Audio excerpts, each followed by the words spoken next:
दोस्तों आज की ये वीडियो एक स्टोरी से रिलेटेड है। वो स्टोरी जिसमें एक नादीदा मोहब्बत बयान की जाएगी। उम्मीद है आपको ये वीडियो बहुत पसंद आएगी।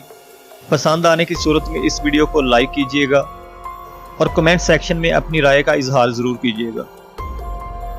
हज़रत निज़ामुद्दीन औलिया अक्सर एक जुमला कहा करते थे कि हमसे तो धोबी का बेटा ही खुश नसीब निकला, हमसे तो इतना भी ना हो सका। फिर गश खा जाते। एक दिन उनके मरीदों ने पूछ ही लिया कि हज़रत ये धोबी के बेटे वाला क्या माजरा है।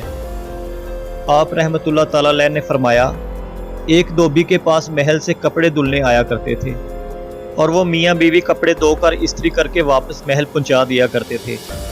उनका एक बेटा भी था जो जवान हुआ तो कपड़े धोने में वालिदैन का हाथ बटाने लगा। उन कपड़ों में शहजादी के कपड़े भी आते थे, जिनको धोते धोते वो शहजादी के नादीदा इश्क में मुब्तला हो गया। मोहब्बत के इस जज्बे के जाग जाने के बाद इसके अतवार तब्दील हो गए। वो शहजादी के कपड़े अलग करता, इन्हें खूब अच्छी तरह धोता, इस्त्री करने के बाद एक ख़ास निराले अंदाज में तय करके रखता। ये सिलसिला चलता रहा। आखिर वालदा ने इस तब्दीली को नोट किया और धोबी के कान में खुसर खुसर की कि ये तो लगता है सारे ख़ानदान को मरवाएगा, ये तो शहजादी के इश्क में मुब्तला हो गया है। वालिद ने बेटे के कपड़े धोने पर पाबंदी लगा दी। उधर जब तक लड़का मोहब्बत के ज़ेरे असर महबूब की कोई खिदमत बजा लाता था, मोहब्बत का बुखार निकलता रहता था। मगर जब वो इस खिदमत से हटाया गया तो लड़का बीमार पड़ गया और चंद दिन के बाद फौत हो गया। इधर कपड़ों की धुलाई और तयबंदी का अंदाज बदला तो शहजादी ने धोबन को बुला लिया और इससे पूछा कि मेरे कपड़े कौन धोता है। धोबन ने जवाब दिया कि शहजादी आलिया, मैं खुद धोती हूँ। शहजादी ने कहा, पहले कौन धोता था? धोबन ने कहा, मैं ही धोती थी। शहजादी ने उसे कहा कि यह कपड़ा तय करो। अब धोबन से वैसे तय नहीं होता था। शहजादी ने उसे डांटा कि तुम झूठ बोलती हो, सच सच बताओ वरना सजा मिलेगी। धोबन के सामने कोई दूसरा रास्ता भी नहीं था। कुछ दिल भी गम से भरा हुआ था। वो ज़ारो कतार रोने लग गई और सारा माजरा शहजादी से कह दिया। शहजादी ये सब कुछ सुनकर सन्नाटे में आ गई।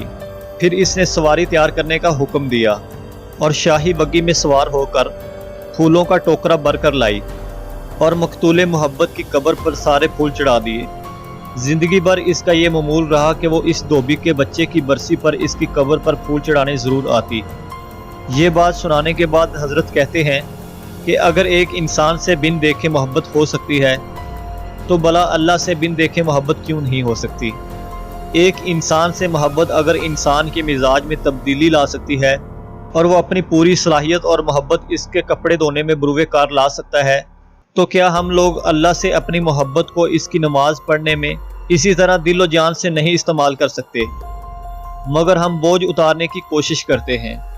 अगर शहजादी मोहब्बत से तयशुदा कपड़ों के अंदाज को पहचान सकती है तो क्या रब्बे करीम भी मोहब्बत से पढ़ी गई नमाज और पीछा छड़ाने वाली नमाज को समझने से आजिज़ है?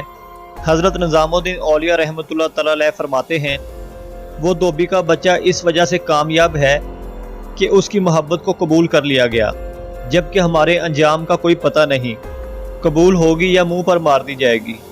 अल्लाह जिस तरह ईमान और नमाज रोज़े का मुतालबा करता है, इसी तरह मोहब्बत का तकाजा भी करता है।